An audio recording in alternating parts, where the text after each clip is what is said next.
Alors, ce soir, on accueille la fondatrice et le cœur du cœur, je dirais, du Centre La Tienda. Alors, Anne Saint-Hilaire est une figure de proue au Québec pour tout ce qui entoure les marches de longue distance.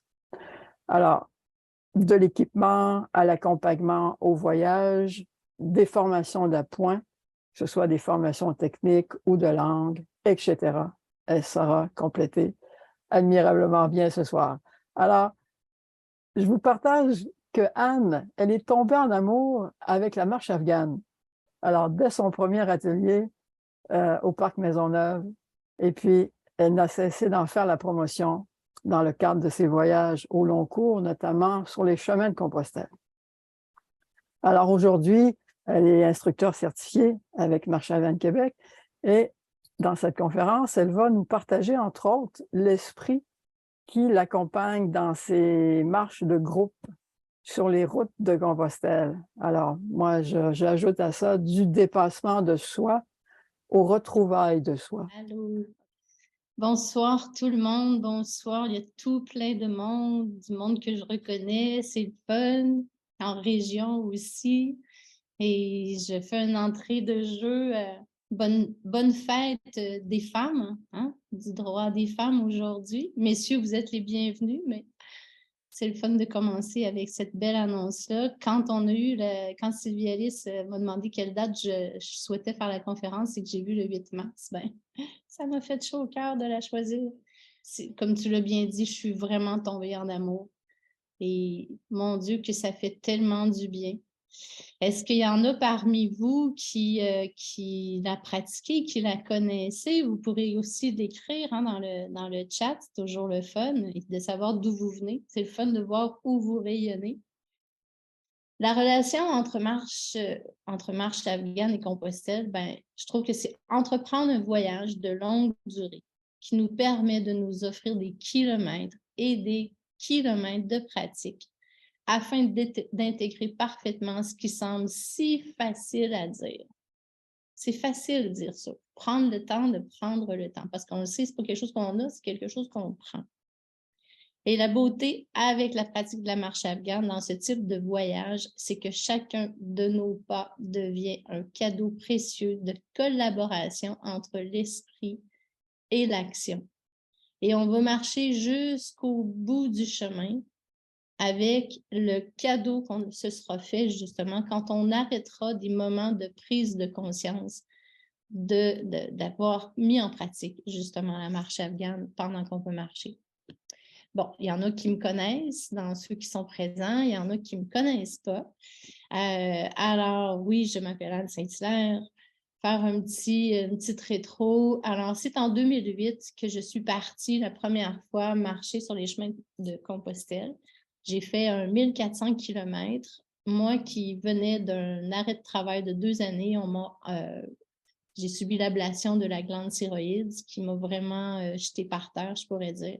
Alors, pour me remettre en forme et expulser tous les médicaments que j'avais dû prendre dans ces années-là d'arrêt de travail, je suis partie faire Compostelle. J'aurais jamais pensé, jamais, faire 1400 km en partant. Puis vous savez, on fait un pas à la fois.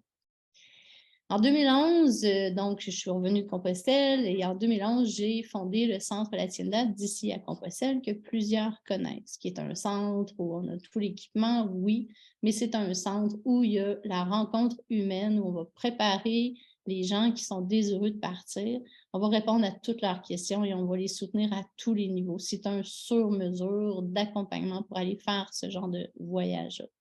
2014, on m'invite à accompagner un groupe. J'avais jamais pensé faire ça, accompagner des groupes, puis je pensais même pas que Compostelle, ça pourrait être quelque chose que je fasse dans ma vie, mais partir accompagner des groupes. Et je suis tombée en amour avec cette façon d'accompagner, mais en fait, c'est plus de l'accompagnement, de l'émerveillement, parce que vous allez faire votre propre chemin. On ne peut pas marcher pour vous. Mais on peut vous suggérer fortement, par contre, de prendre la belle petite variante après la petite chapelle où vous allez marcher dans un boisier extraordinaire, où vous allez suivre une rivière et où vous allez prendre votre temps, justement. Alors, c'est un peu ça. pas un peu, c'est un peu, c'est beaucoup ça que j'adore quand je dis qu'on accompagne les groupes. Et on n'accompagne pas un à un, c'est des petits groupes. Personne ouvre la marche, personne la ferme. Vous êtes libre. La liberté, pour moi, elle est vraiment très importante aussi. 2016 s'ajoute l'avenue de l'agence de voyage Buen Camino, qui veut dire bon chemin, sur les chemins de la Tienda.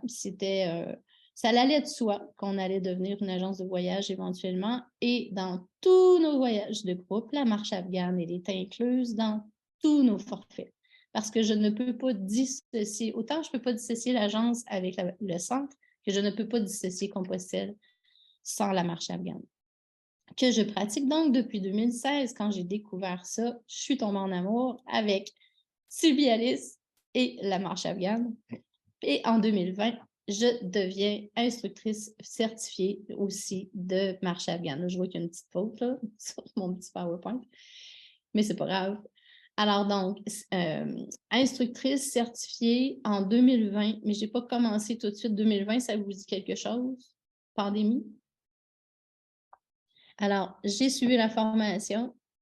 J'ai hésité un peu avant de mettre en application. J'ai bien assis ça dans ma tête, je l'ai fait passer dans mon cœur et maintenant, je suis effectivement certifiée d'être très heureuse de donner ces formations-là parce qu'encore là, on voit de façon visuelle et sensorielle le bienfait que ça fait aux participants qui s'inscrivent.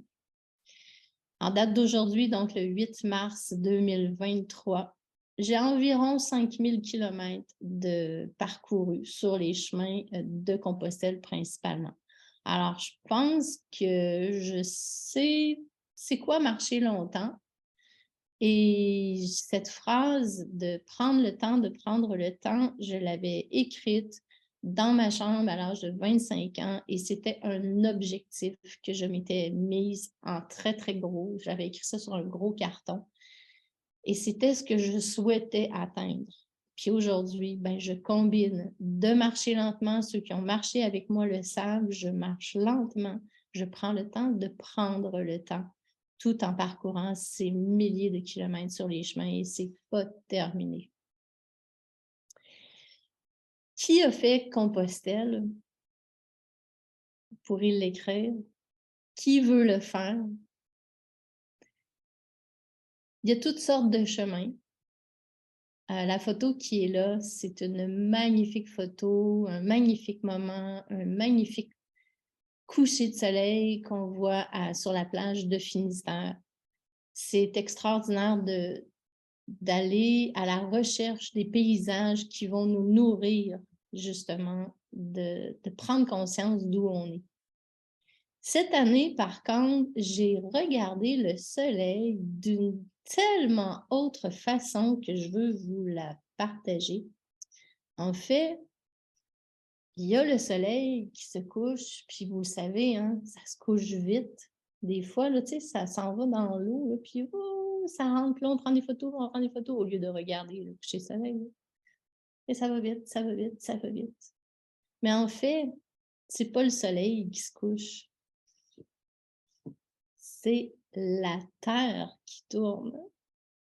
Et quand j'ai réalisé ça, ça m'a fait tellement étrange parce que on bouge, c'est nous qui bougeons. On a beau être sur place, mais on recule quand on voit le soleil se cacher. On pourrait dire le soleil s'en va se cacher et non se coucher parce que la Terre, elle tourne. Et là, je me suis mise à faire des recherches sur c'est quoi cette affaire-là de tourner si vite. Et j'ai découvert aux latitudes de la France, ils disent, c'est sur Internet, qu'elle est d'environ 1100 km/h. La Terre tourne à 1100 km/h.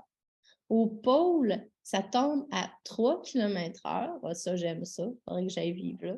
Est-ce que vous pouvez vous imaginer que même si on est assis là actuellement, on est en train de tourner à peu près entre 1100 et 1600 km/h? C'est quelque chose. Moi, ça m'a fasciné quand j'ai vu ça. Et là, je vous fais fi des autres recherches qui mettent les galaxies et tout comment on bouge vite dans l'univers, c'est fascinant. Et ça, c'est quand on fait un zoom out de la Terre.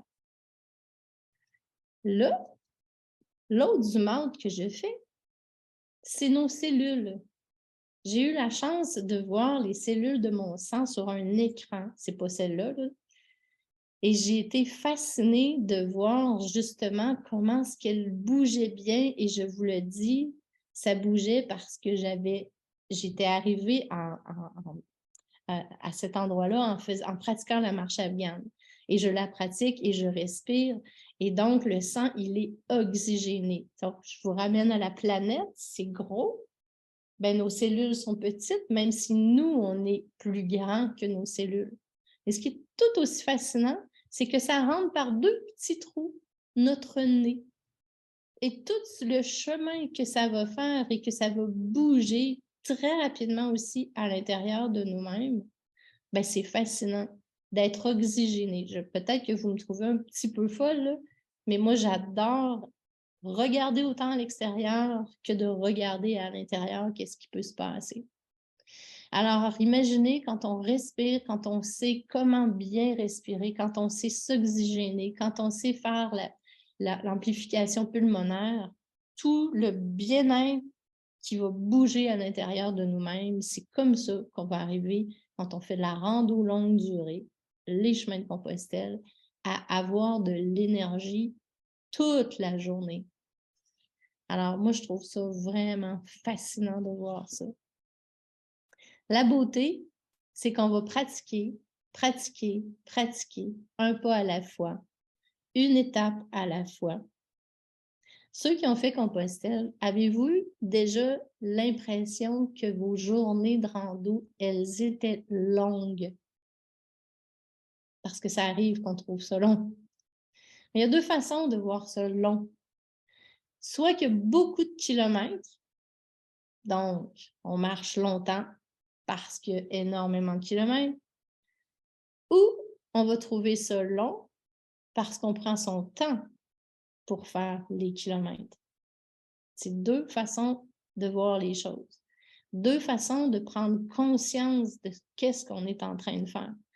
Moi, c'est certain que je ne suis pas de l'école de mettre du 40 km de rando dans une journée parce que c'est beaucoup de kilomètres et ça nous fait arriver soit qu'on court, puis c'est correct, hein?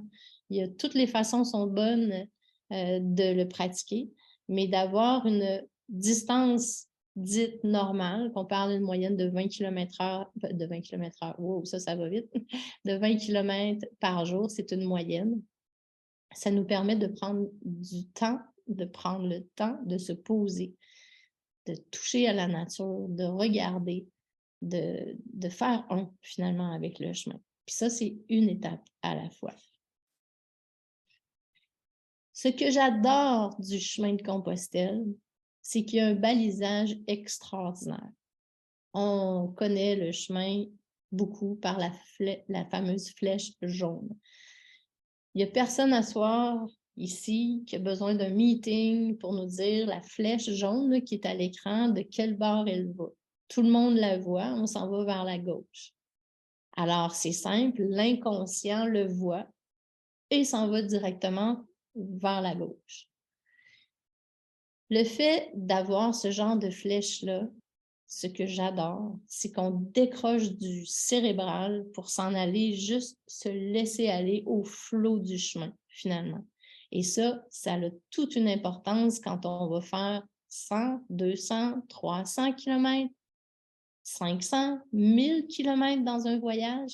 Fait qu'imaginez que pendant 1000 km, vous avez votre petit sac à dos et vous ne faites que suivre des flèches sans vous questionner. Moi, personnellement, et il y en a, je sais, qui me connaissaient ici présents ce soir, si je suis dans un parc, ne serait-ce que le mont Saint-Bruno, si j'arrive, parce que je ne le connais pas tant que ça, j'ouvre la carte, j'arrive à 3 intersections, mais sur la carte, il y en a 2, je suis déjà mêlée. Compostelle, je suis jamais mêlée. Il y a une flèche, c'est par là qu'on s'en va. On ne voit pas la flèche, on demande à un habitant, il nous montre le chemin. C'est vraiment extraordinaire à cet effet-là, ce qui nous permet de décrocher le cérébral. On aura des coquilles, et ce que j'aime bien, c'est la rencontre avec les artisans du chemin, puis votre état de détente, ben, il est extraordinaire. Ça vous permet d'établir à ce moment-là des relations qui sont précieuses avec le temps, je vous le dis. Alors, on arrive oxygéné, relaxé, pas inquiet parce qu'on a vu des flèches, on rencontre un artisan, on a le temps de prendre le temps de jaser avec eux autres. C'est pas une course faire ce genre de randonnée-là. Et on aura un regard justement sur tous les éléments du chemin, comme une belle pierre en forme de cœur. Fait que ça nous dit que le chemin, il nous aime aussi. Et j'aime bien la conférence de Sylvie Alice que tu as donnée la semaine dernière où on avait l'esprit des lieux. Donc, c'est justement être en présence constante avec le chemin. Ça va faire toute la différence. On va avoir des rythmes de marche. Quand on pratique la marche afghane, on apprend des rythmes selon le dénivelé du terrain. Alors, on peut marcher en 2-2, 3-3, 4-4, 4-1-4, 4-3-4. Ça fait partie de la formation qu'on aime bien vous enseigner. Je parlais des flèches jaunes. On va avoir, tu sais, dans un paysage comme celui-là, c'est assez féerique. Et là, on va atteindre un rythme de marche qui va s'apparenter à ce qu'on appelle la cohérence cardiaque. Alors, ça marie, en fait, tous les éléments, le dehors, la nature, les phytoncides, parce qu'on connaît aussi le Shinrin-yoku. On rentre dans un tunnel comme ça, ben, on s'ancre dans un rythme de marche, en cohérence cardiaque ou peu importe, mais tranquillement, jusqu'à la fontaine de Jouvence, justement. Ça, c'est des sentiers qui sont parfaits pour faire la marche méditative, parce qu'on sait aussi que la marche afghane, on peut la nommer marche de cohérence cardiaque, marche méditative, peu importe, mais le bienfait, il est vraiment là. J'adore aussi cette photo prise encore là à Finistère. Est-ce que ça vous arrive, ou comment je pourrais dire, vous savez, le plaisir du deuxième souffle, quand on est pressé, on étouffe un peu par en dedans, là. Puis là, tout d'un coup, on prend une bonne respiration, puis c'est comme si on passe à un deuxième niveau. Est-ce que ça vous est déjà arrivé? On appelle ça l'amplification pulmonaire, entre autres. On respire comme avec la nature, avec l'univers, avec les éléments. Ça aussi, ça fait une énorme différence. Apprendre à écouter. Quand on marche tranquillement, on peut entendre. Évidemment, la marche afghane, ça se fait pas trop en parlant. Le silence est de mise.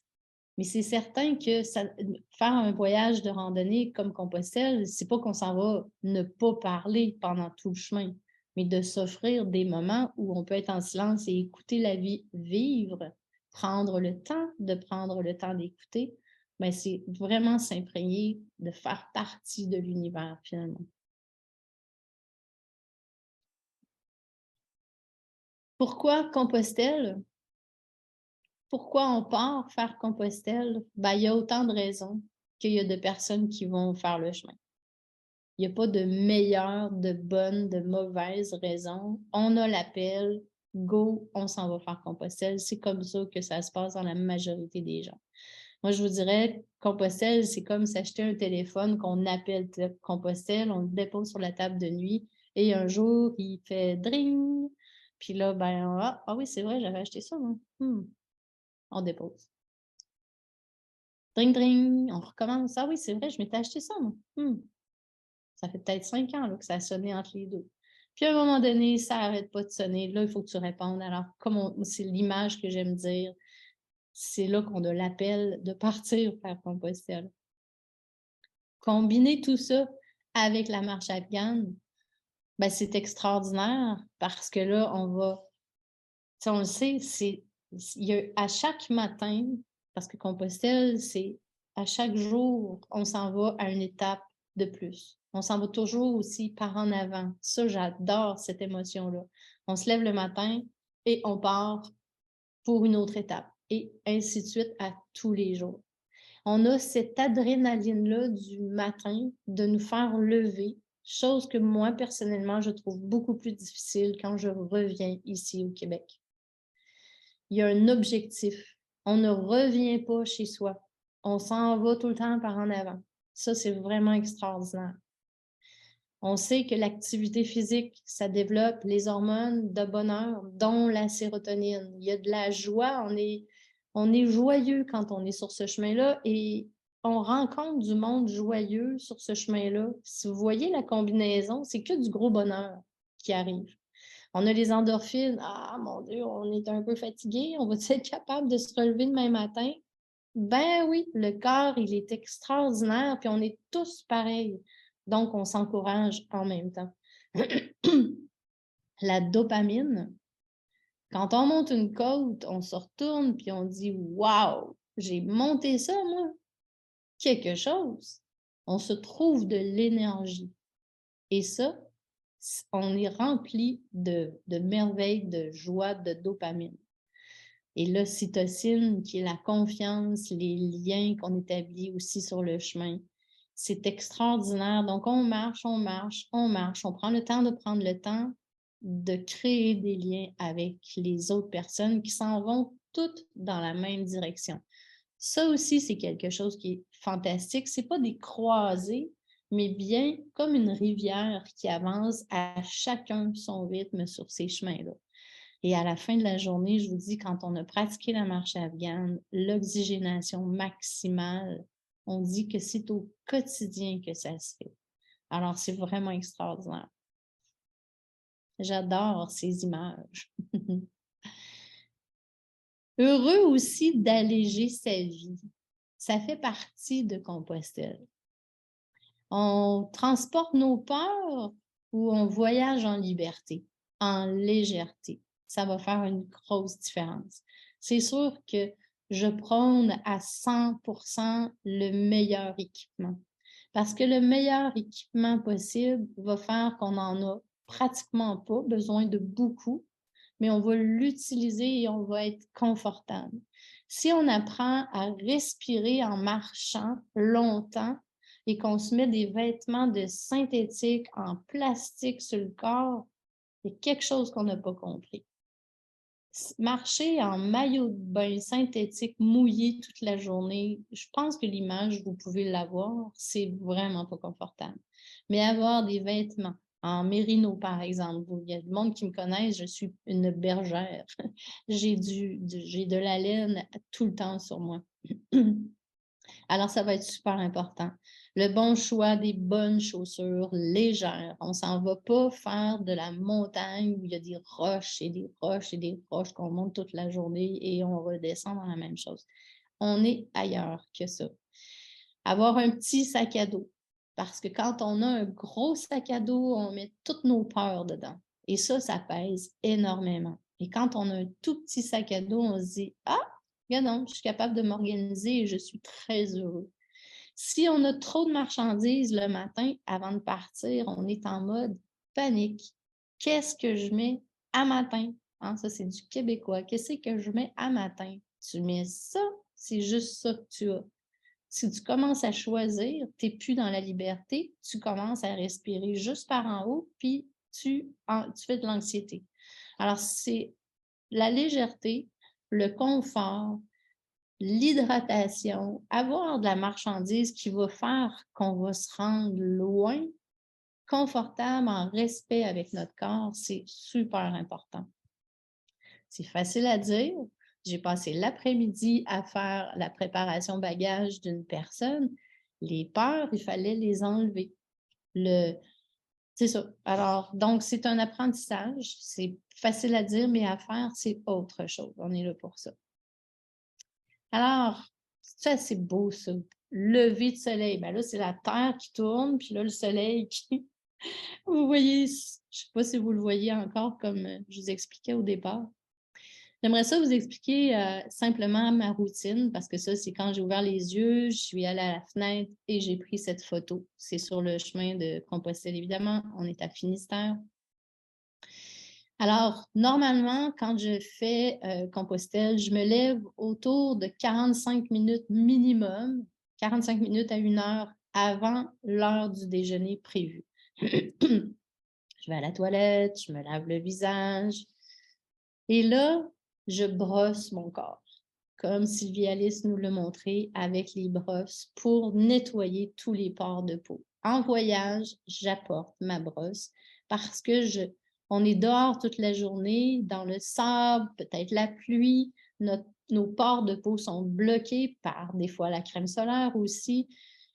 Dégagés, respirons avec le corps. Alors moi, je prends 3-4 minutes, je me brosse le corps, je m'habille, je fais mes derniers petits bagages, ce qui veut dire ranger ce que j'avais pour dormir, mettre mon sac d'hydratation, les petites affaires de dernière minute. Je m'assois sur mon lit, je fais 5 minutes de cohérence cardiaque et je descends déjeuner. À chaque matin, je vais refaire la même routine. Je remonte à la chambre, je prépare mes choses, je redescends, je fais mes échauffements. Mon corps, il a le droit de savoir, OK, on s'en va marcher 20-25 km aujourd'hui. On va y dire, on va le préparer. Alors, on va faire des échauffements. On va prendre le temps de faire des échauffements, de prendre soin de notre corps. À chaque fois que je vais m'arrêter pour changer mes chaussettes, ceux qui ont voyagé avec moi le savent, je les change aux heures, mes chaussettes. J'enlève mon sac à dos, je change mes chaussettes, je masse les pieds, je remets mes chaussures, je remets mon sac à dos et je repars. 1 heure après, il y a des bonnes chances que je m'arrête encore. J'aime prendre ce temps pour dire à mon corps, regarde, je t'amène loin, ben, on va y aller ensemble. Il y a une phrase, hein, on la connaît. Mieux vaut partir comme un vieux si on veut arriver comme un jeune, parce que si on part comme un jeune, on arrive comme un vieux. Et c'est les premiers kilomètres de la journée et du voyage qu'on se dit, ben voyons, changer aux heures, ça n'a pas d'allure. Je dis aux heures, mais c'est maximum aux 2 heures, parce que vous allez voir que les premières heures du chemin, ça passe très, très vite. Mais c'est de s'arrêter et de le faire. Quand on pratique la marche afghane sur les sentiers de rando longue durée, on va voir la beauté que quand on arrive à une côte, comme la photo de gauche, là, je suis en Autriche. L'été passé, j'ai eu la chance d'accompagner un groupe en Autriche. C'était d'une beauté phénoménale. On avait des petites côtes à monter.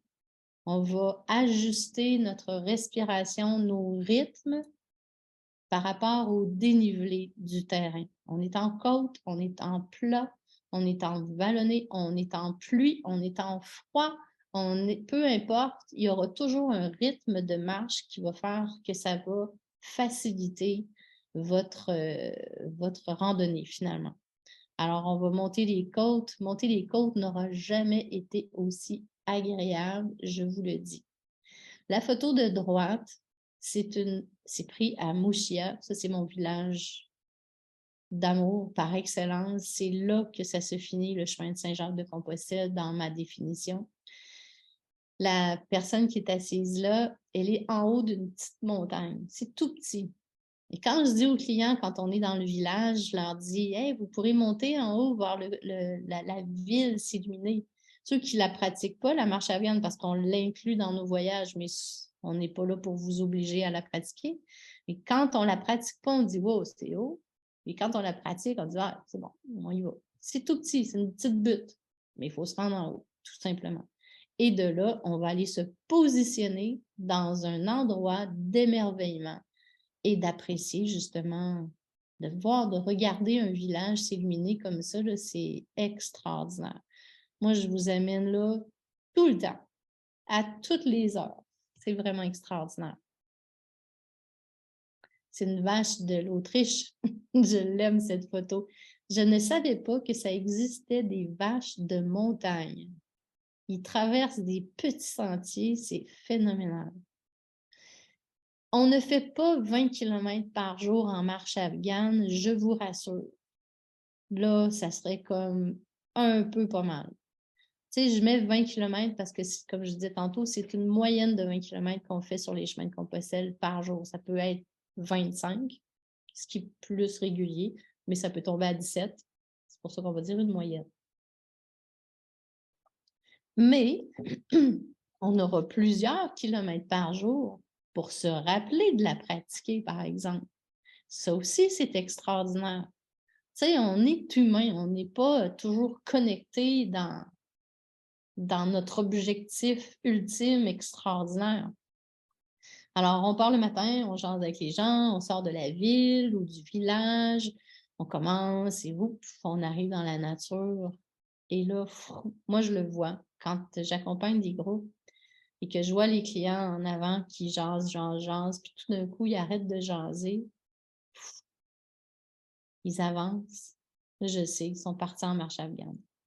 Il y a un rythme de croisière qui se prend sur ces chemins-là quand on le pratique et on peut le voir. Visuellement, c'est extraordinaire. Donc, si je suis capable de le voir, imaginez ce que ça fait à l'intérieur de nous. C'est vraiment fantastique de combiner, c'est vraiment le meilleur des deux mondes. L'entraide dans la pratique jusqu'au bout du monde. Faut pas se gêner des fois de dire « Ah, ça marche pas, moi, avec le 4-6 ou 4-4 » ou... Tu sais, quand on est ensemble, on peut s'entraider, se dire « OK, on pratique-tu le 2-2? On pratique-tu le 3-3? Oh, il y a une côte.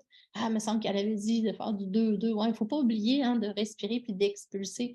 C'est de s'entraider en même temps et c'est ça la beauté de retrouver des gens qui la pratiquent, la marche afghane, pour améliorer, se motiver finalement à la pratiquer. Puis Sylvie Alice, je crois que tu avais fait quand même plusieurs sorties par rapport à ça. Alors, donc, c'est dans l'entraide et on va se rendre jusqu'à la fin du chemin. Ça va faire vraiment une énorme différence au niveau du côté paisible de ce qu'on va vivre. Imaginez que vous marchez 350 km, qui est un voyage normal sur les chemins de Compostelle, et que vous pratiquez sur une base régulière la marche afghane. C'est extraordinaire.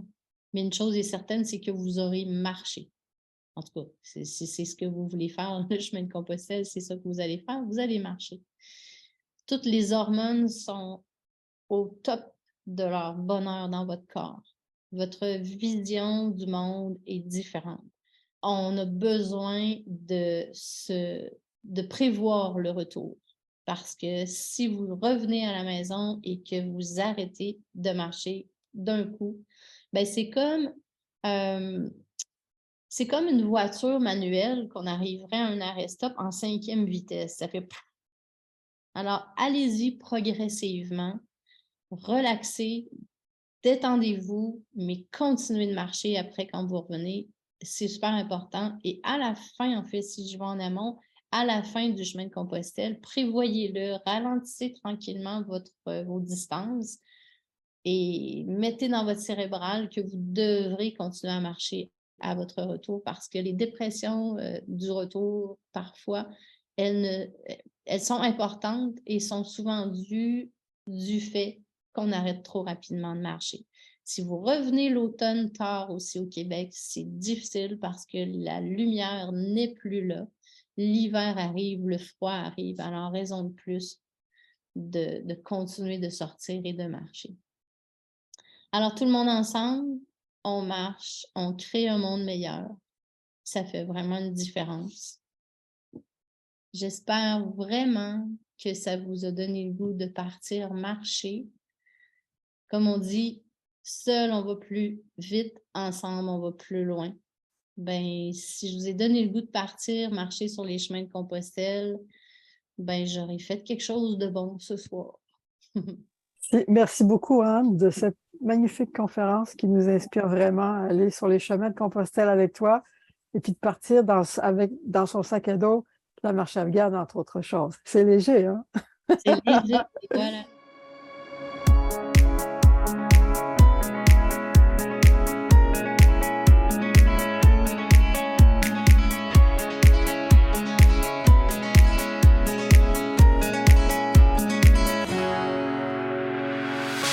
The sun blazed so brightly up in the summer sky. I shouted at the mountains, watch me shine and fly. But then cracked the thunder and the heavens cried, our world torn asunder. Her heart said goodbye.